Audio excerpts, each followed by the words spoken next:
Sampurasun mangga urang lajengkeun deui sambungan anu kamari. Catur juru pantun ngaguar carita Kamari teh dugikeun ka geuning sok kacaritakeun aya jelema anu anggeus ngalaju laju waras waringkas deui.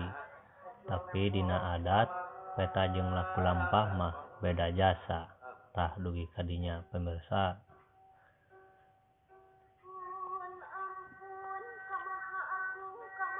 Cara eta raja anu mimiti mah bageur jeung barahan. Tapi di buritna laju nyeusepan getih somah. Buana ieu 5 kali nyorang di rajaan ku raja kitu. Anu kadua ngakanan hate somah jeung taneuh somah. Sukma raja eta asalna ti sabrang kulon.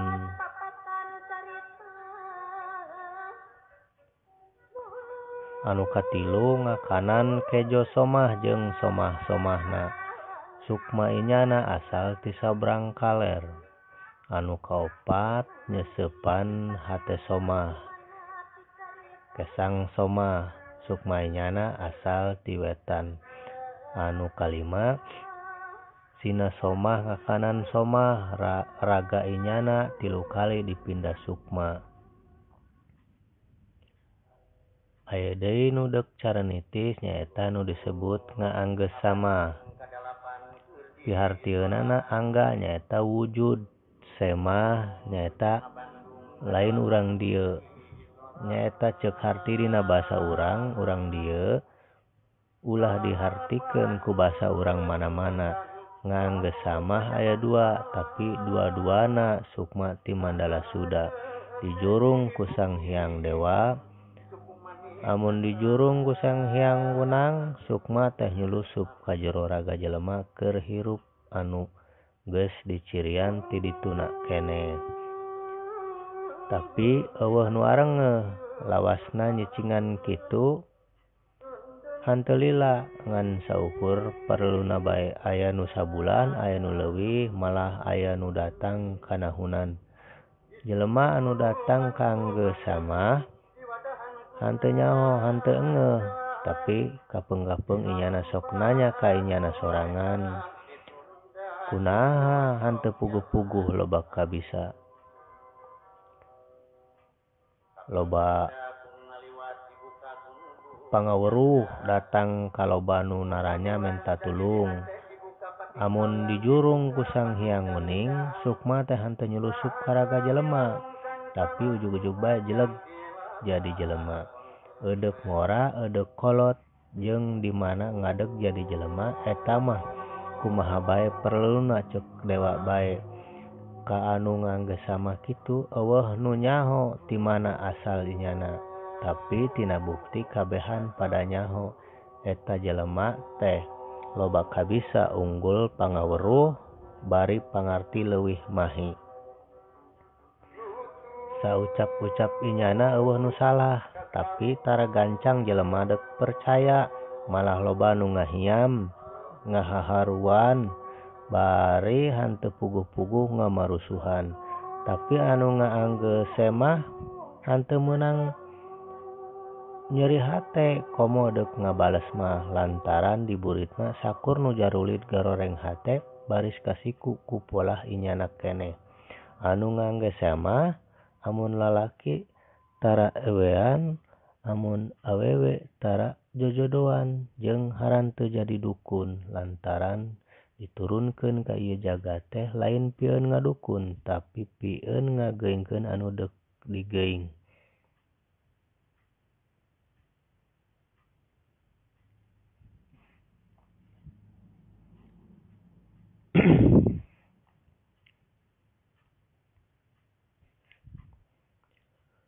Nuduhan ka anu paroho ngelingan nu deuk ngawaro ari hanteu daraek mah nya sabodo sing waspada.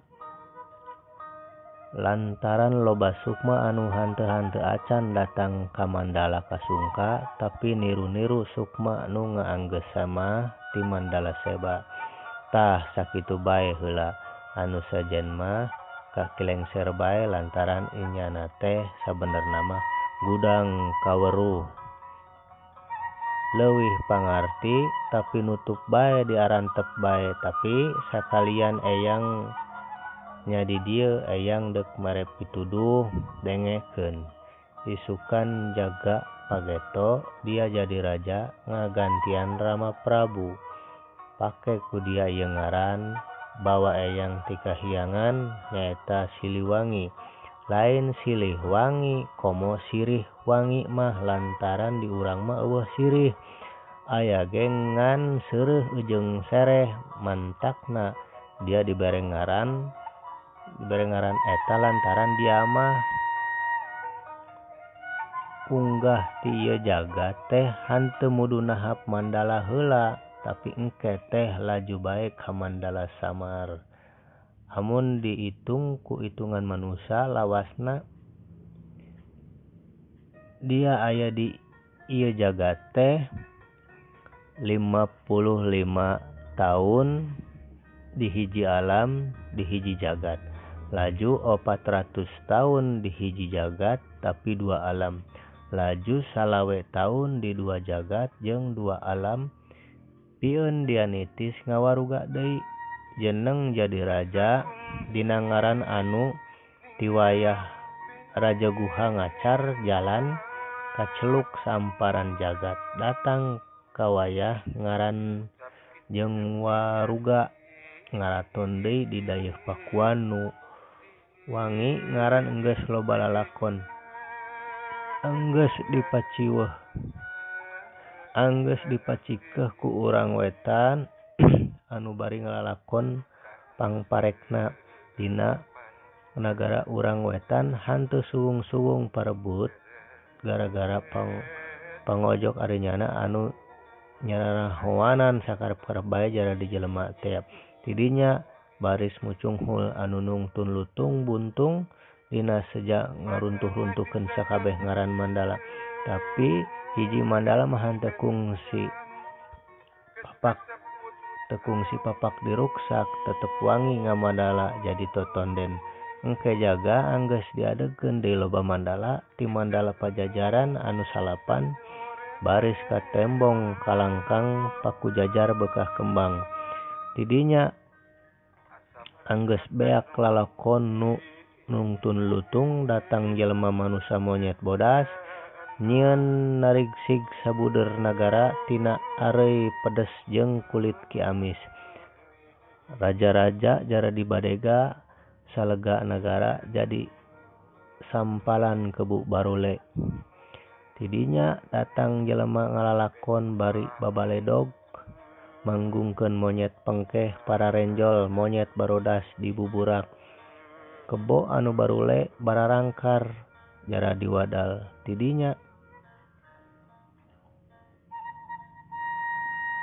Tidinya monyet pengkeh para renjol kamalinaan nararitah diuk di paranti bulu nararitah satiung ku paranti bujur nararitah lempang sabari cicing nararitah bakti ku beuti acung. Laju Sang Hyang Wenang ngadatangkeun deui monyet bodas dararatang bari nyalindung kanu harideung ejeung jarangkung monyet penjol pada lalumpuh. Laju awang-awang angkeb ku haseup sanagara banjir ku getih galagah garing kahalodoan ruhung keanginan atuh saseak sanagara obor-oboran anu kotokeun. Laju nareuleu tapi pangdeuleu arinyana pada tibalik. Tah harita datang Raja Tumpak Banteng urang kulon urang wetan babarengan rame tararung ngararusir deui monyet bodas. Tah tidinya jagat laju kusut aya wayah disalah mangsa lantaran pating pucunghul anu ngaraku inyana karuhun ngabadega ka raja anyar. Anyar soteh waruga jeung ngaran inyana ari Sukma inyana mah Sukma baheula. Nagara anu geus lawas jadi sampalan garung. Ku inyana laju digarap tapi lantaran anu tarani tukang ngarimpi nu daragang kabisa ngan nganjuk hutang nya karuhan nu garung teh beuki gumarung lantaran talaga nu geus saat ngaletrak dibardahkeun kunu maronggawa mabok kawasa.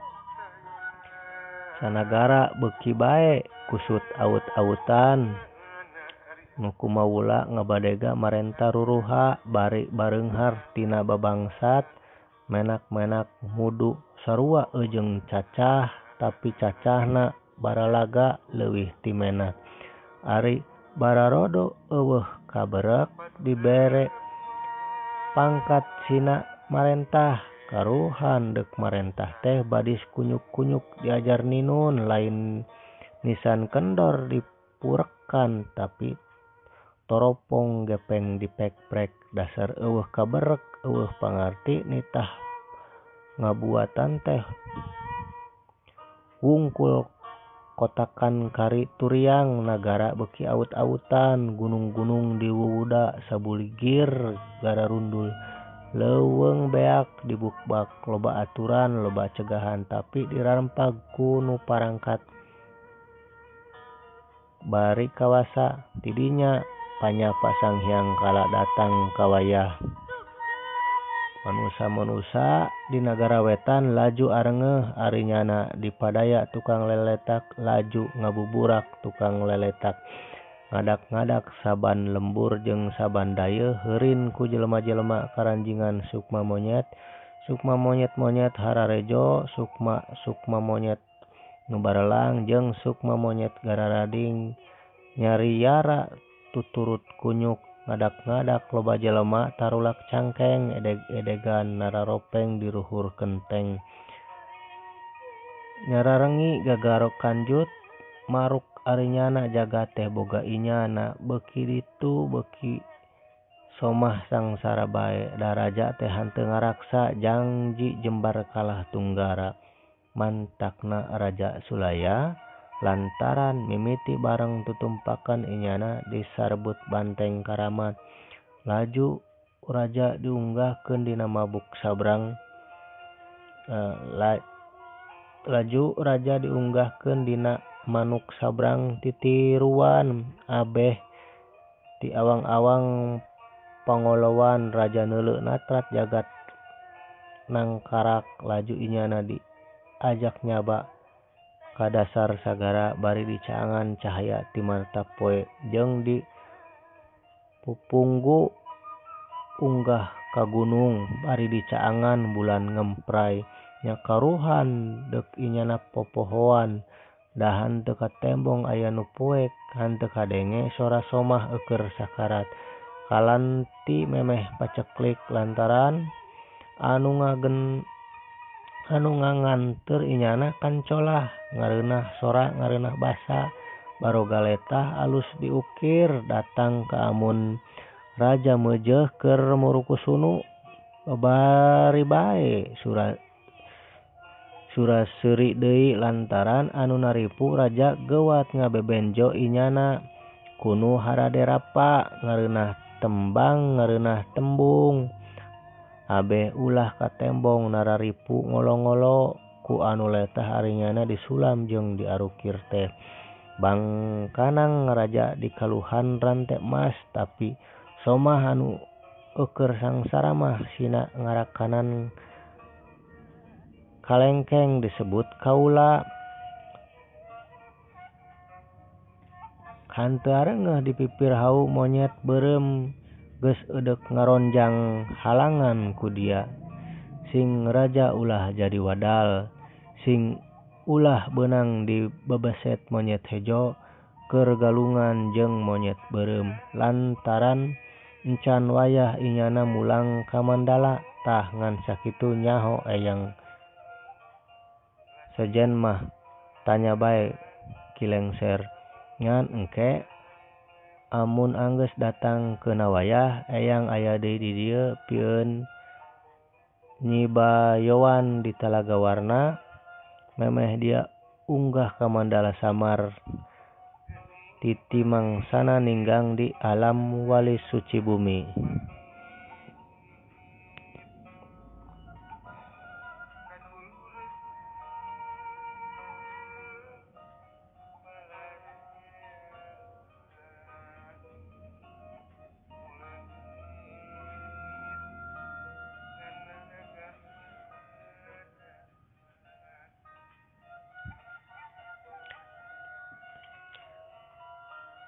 Di pamunjungan laju ngadadak jempling.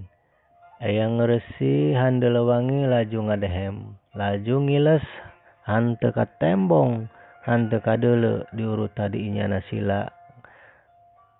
Ngajeledeg deui batu tilu ngudak 7.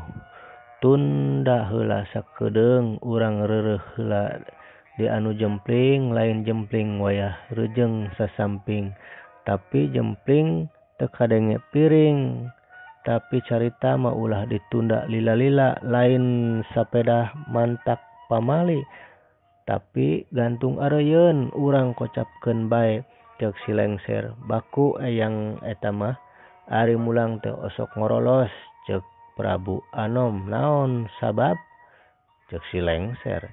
Teuing da kitu ti baheulana sieun di pentaan pieun meuli bako meureun ceuk Prabu Anom. Lengser, kumaha lajuna carita eyang? Ceuk si lengser. Lajuna mah nya kitu bae sakadaek nu nyieun lalakon urang sakabehan, lalakon pantun pajajaran, lalakon Sunda leungiteun raratan. Malah engke mah Aden lalakon anu nyarita urusan urang loba lalakon anu barohong anu dirareka kunu harayang dipajar pujangga nyarieun uga rekaan sorangan keun bae da engke oge. Di Gunung Gorowong baris turun panjak ronggeng mukaan kedok tinu naropeng inyana engke jaga baris nembongkeun ka panjak-panjak sarumbang senggak anu dipanggungkeun kancolah teh eta mah monyet-monyet dangdanan golek.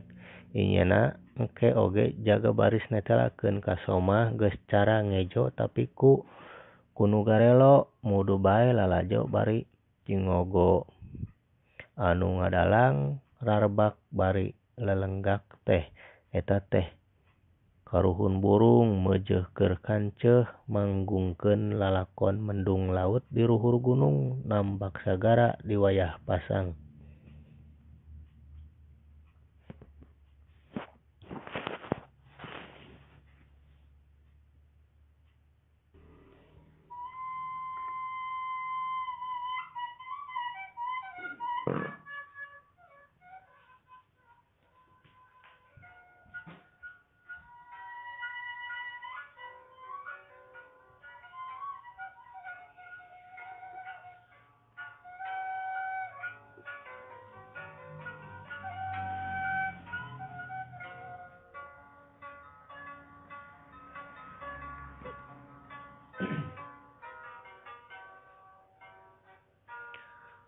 Lain pasang di laut unggah ka darat, tapi pasang wayah sangsara somah beuki tambah.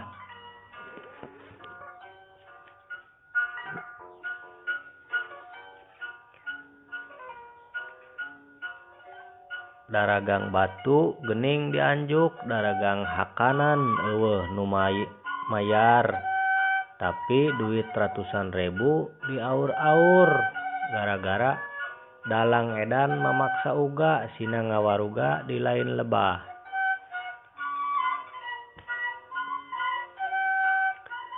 Tah eta panjak topeng nu bakal datang. Inyana nu jadi saksi mawa bukti lalakon anu bener mah nyaeta carita nu teu direka tapi ditulis dina lalangit ditatah di jero iga. ulah sapedah pujangga anu nyarita, ulah sapedah ratu anu ngadawuh, ulah sapedah diucap kuno beunghar atawa pangkat anu kadenge teh mudu bae tangtu bener teh hanteu mudu bae dicatur ku arinyana. Amun ku somah mudu dianggap luhur lantaran benerna bebener kabener teh langka nu engeh mindeng katuruban ku ikat butut, mindeng dirimbunan ku baju rambeng, diharuduman ku samping belel, nyalindung tukangeun rupa nu dipikangewa, ting sarelap dina ngaran nu dihargaan. Huak si lengser laju ngarehak si sileuweung keuna kamerang darangdanan ceuk inyana jor sia bejakeun ngaing anu nyarita pajajaran teh ngadeg keneh ngadeg bae jeung tangtu bakal ngadeg deui. Rehak si lengser keuna 3 kunyuk nini pada jomblo keur ngintip si lengser ngongkong mani ngajuralit bari ngajerit laju nyerumput di janem kosong ceuk kunyuk anu rada nini hadena hanteu keuna palebahan remisna ceuk kunyuk nu meusan ninina bari ngilikan tumbung batur inyana. Heueuh amun keuna ceuk kunyuk anu pang nini-ninina mata kreuneuh mun ngajuru.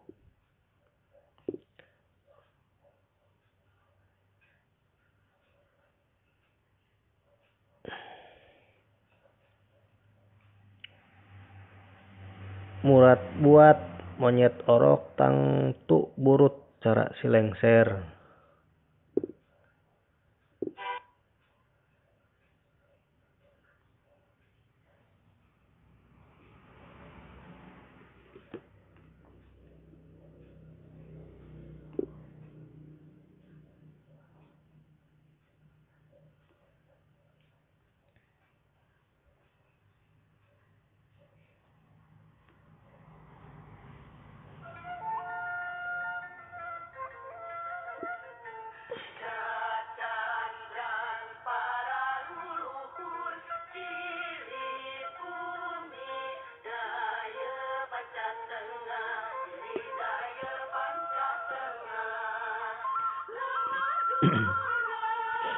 Urang teundeunkeun sina sareuneuh sina ngajuru dina jeuneum.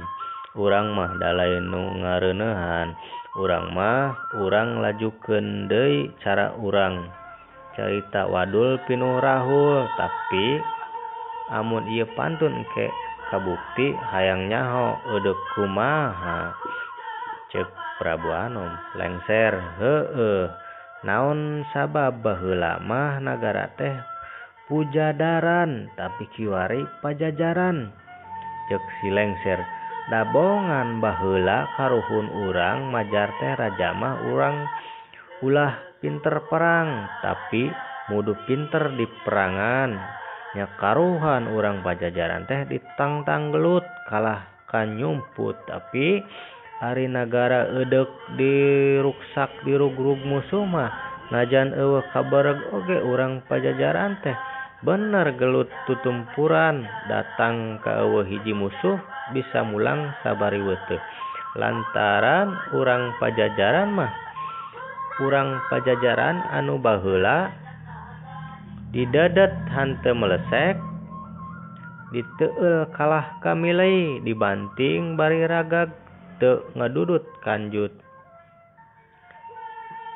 Dibanting bari ragag teh ngadudut kanjut dialungkeun ka ruhur teh marioskeun beuheung dikadek kalah ka ngebul. Laju musuh teh sasambat karuhun inyana ceuk karuhun inyana ulah dimusuhan lantaran urang pajajaran teh dulur lantaran hanteu saindung tapi tunggal sungapan. Amun dia jeung urang pajajaran harade deui dia kabehan bakal aruntung tapi mudu disajajarkeun. Laju musuh teh ngaharadean deui. Ari urang pajajaran mah da memang henteu musuh, nya hade deui bae.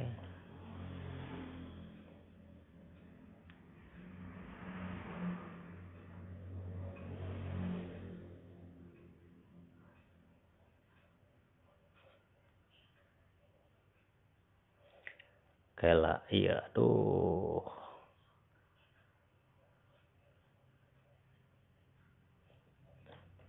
Larian sambungan hese.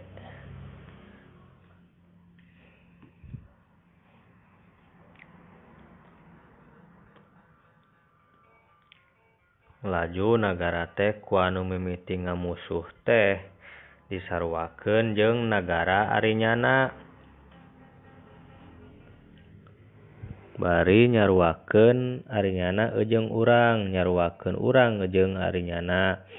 Laju nagara urang disarebut nagara sajajar jeung nagara arinyana. Disarebut peujeuh pajajaran lantaran ku karuhun arinyana dipeujeuh mudu sajajar jeung urang. Mudu urang sajajaran jeung arinyana, tapi lantaran letah arinyana mah kandel congo nya kagoleun bae nyebut peujeuh pajajaran. Saban nyebut teh ti kudawat bae nya nyarebut teh pejajaran. Salajuna mah jadi lawas-lawas pajajaran. Cek Prabu Anum, naon gara-gara baheula dimusuh? Cek si Lengser, lantaran saririk kangaran Sunda, lantaran harti Sunda teh wareh nu nyampurnakeun atawa peta anu nyampurnakeun nagara Sunda teh wareh ieu jagat. Jadi moal ieu jagat eudeuh sampurna amun eueuh nagara Sunda. Cek Prabu Anom, naon sabab ayana nagara Sunda tapi mudu digeuing heula Sang Hyang Dewakala? Cek si Lengser, kieu baheula samemeh baheula anu baheula pang baheulana lebah dieu teh poek jasa ti sieun jasa datang ka damar hareupeun irung oge hanteu kadeuleu hanteu haneut-haneut acan. Saban ngaroris sakabeh jagat sakabeh alam Sang Hyang Kala mudu bae meunang teu ngeunah. Amun hanteu barenjol urut ti dagor, amun hanteu dinglas urut ti kosewad, ari soek samping soek iket mah geus tangtu mudu bae. Mangkaning inyana teu boga oe atuh eueuh nu purah ngerodan. Awewe mah memang ngabadeg tapi ewe deungeun. Oke lah orang diulang di sakedik. Baraya mudu bae meunang teu ngeunah, amun hanteu barenjol urut ti dagor, amun hanteu dinglas urut ti kosewad, ari soek samping soek iket mah geus tangtu mudu bae. Mangkaning inyana teu boga ewe atuh eueuh anu purah ngerodan. Ewewe mah memang ngabadeg tapi ewe deungeun. Ari Sang Hyang Kala mah cadu nitah kurad kered. Bari salangkrang solongkrong ngadeuketan ewe deungeun. Inyana keheul jasa lantaran deungeun-deungeun mah saban seren taun teh gara randang gara rinding, tapi ari inyana mah saban seren taun teh mamake anu sareba disulam deui, disulam bae. Lain disulaman kembang-kembang ku benang emas, tapi disulam ge ku tambal deui, tambal bae. Datang ka eusi sakabeh jagat sakabeh alam geus hanteu aringet deui nu kumaha sanyana samping Sang Hyang Kala. Inyana nyarita ka Sang Hyang Wening jeung Sang Hyang Wenang. Sing lebah dieu teh atuh ulah poek bae, cek eta dua dewa. Hade ke urang bejakeun ka Ki Guryang nyao dibejakeun nyaho hanteu nyaho teuing saha anu poho tapi di lebah anu poek bae teh nya mongkleng keneh bae 100 tahun deui lawasna 100 tahun deui teh nya jongjon bae beurang peuting teh poek bae kacaritakeun kabeh dewa keur karumpul di panggung panguruhuman. Sang Hyang Kala kakang-kakang dewa di ditu tuh di buana tanpa cahaya aya tukang mantun majar inyana teh Dewa Guru Hyang Tunggal mah torek Dewa Wening teh ngacai bae Dewa Wenang mah cenah tarak kaup neule Surabaha dua padempetan ceuk Sang Hyang Wenang kunaha lain cabok ceuk Sang Hyang Kala kumaha eudeup nyabok ari sakitu poek mongklengna datang ka henteu kadeuleu mah montong teuing neangan eta tukang mantun hurung tungtung udud handapeun irung oge geus henteu kadeuleu ceuk Sang Hyang Wening urang caangan ceuk Sang Hyang Wenang puguh cahaya mata poena kurang panjang henteu bisa tepung datang ka sakitu jauhna mah ceuk Sang Hyang Kala tumbu atuh ceuk Sang Hyang Wenang bahana eueuh deui laju Sang Hyang Guryang Tunggal Sang Hyang Wening Sang Hyang Wenang jeung Sang Hyang Kala tarurun ka ieu jagat ceuk Sang Hyang Guryang Tunggal di lebah mana ceuk Sang Hyang Kala mana eudeup tenget eta geuning sakitu mongklengna tanggoan be geura kadenge haleuang inyana kaciri isuh laguna teh dongkleung dengdek turun curuluk. Dewa anu tilu kaopat Sang Hyang Kala laju naronggoan tapi eueuh anu kadenge sejen ti sora bancet meuni rarecet sora begu pating saregruk sora maung pating garaur sora badak katinggang baralak tamba kesel Sang Hyang Guryang Tunggal eudeup ngudud tapi inyana tinggalin kaul laju menta ka Sang Hyang Wening anggeus beak kaul dua kaneron oge eueuh saceuhil-ceuhil acan nu purun hurung laju menta deui kaul ka Sang Hyang Wenang tapi nya kitu keneh bae kadeuleu remeng-remeng di anu poek jasa aya nu hurung jiga ruhak laju udud inyana disundutkeun ari goak teh Sang Hyang Guryang Tunggal mani ngajol deui bari ngagoak aduh-aduhan ceuk inyana naon eta aduh ieu leungeun buru Sang Hyang Wenang ngadengdekkeun mata poe bari Sang Hyang Wening geuwat ngunggahkeun bulan anu keur meujeuh wayah nongtot henteu nengtet hanteu nya sakitu mah aya oge remeng-remeng rada caang laju diteges-teges anu tadi hurung jiga ruhak teh horengan lain ruhak tapi mata meong congkok nya karuhan deuk nyakar oge bolor batur ditotog ku udud sagede halu.